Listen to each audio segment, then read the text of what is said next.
Antique, noun. A collectible object that has a high value because of its considerable age. You've seen it before. A work of art. A piece of furniture that's been in your family since long before your time. In other words, antiques. And they're endangered. In a world where things no longer seem built to last, antiques are no longer what they used to be. Has our culture become too disposable? We sat down with 3 craftspeople, a clockmaker repairman, an antique radio repairman, and a violin maker, to explore modern craftsmanship.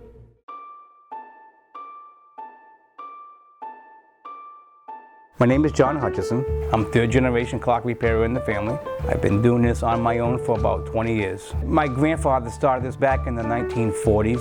I started when I was 15, 16 years old working for my dad. Carrying on the family trade was something I wanted to do. Basically, a clock is a 200, 300-year-old philosophy, and it hasn't changed. One wheel pushes the other wheel. My goal is to make that clock like it was new when it was produced. What I do is strictly with the mechanics. But if you look at the clock dial or the clock case, well, that's design and art altogether. I mean, if you look at these dials over here, it's about 230 years old. I feel like I'm contributing to the history of that clock.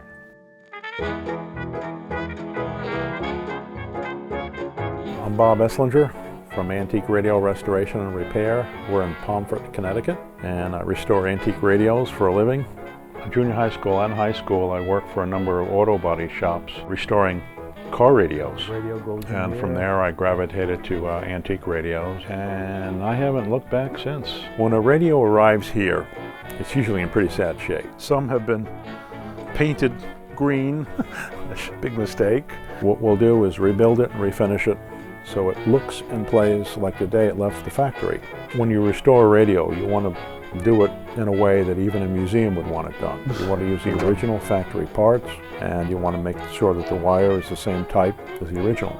We have the ability to put it all back together again.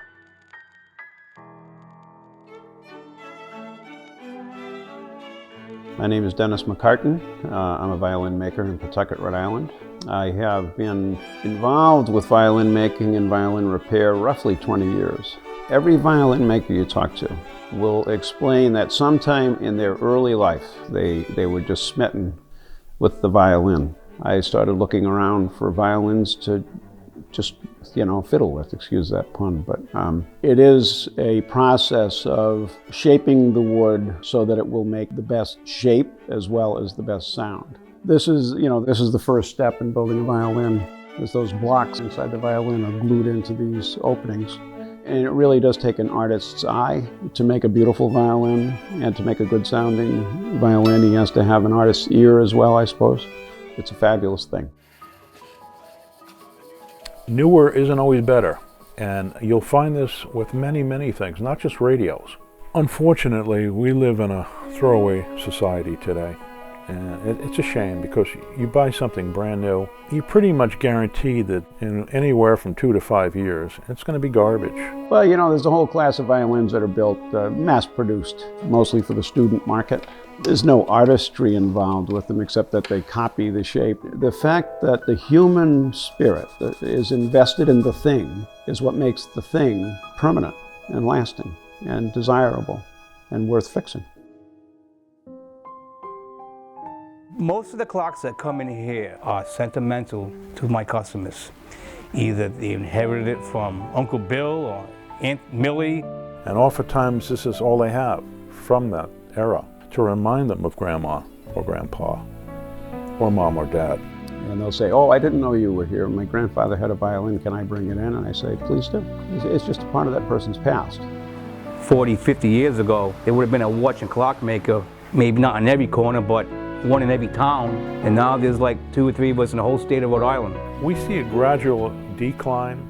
We're not sure how much of that is due to the economy. A majority of our customers are in their 50s, 60s, 70s. A lot of them are going on retiring. They're on fixed incomes. I need to grab another 20, 25 years of this, and I think I'll be okay.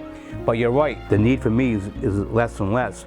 I wasn't sure what the future held, I just knew I'd be really angry with myself if I didn't give myself the chance. I just hope though, because eventually I'm going to retire.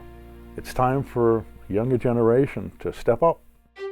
There will always be a need, because even a guy who's young today, he inherits a clock from a family member. He'll take an interest in that little clock, take care of it, and keep it going. I think as long as violins exist, there'll be people around to fix them. Open yourself up to the possibilities, and you'll be pleasantly surprised. This is what I love to do, and this is what I'll do until I retire. I am confident that what I do is good work. If not the best, it's good. Craftsmanship represents a union between precision and creativity, science and art.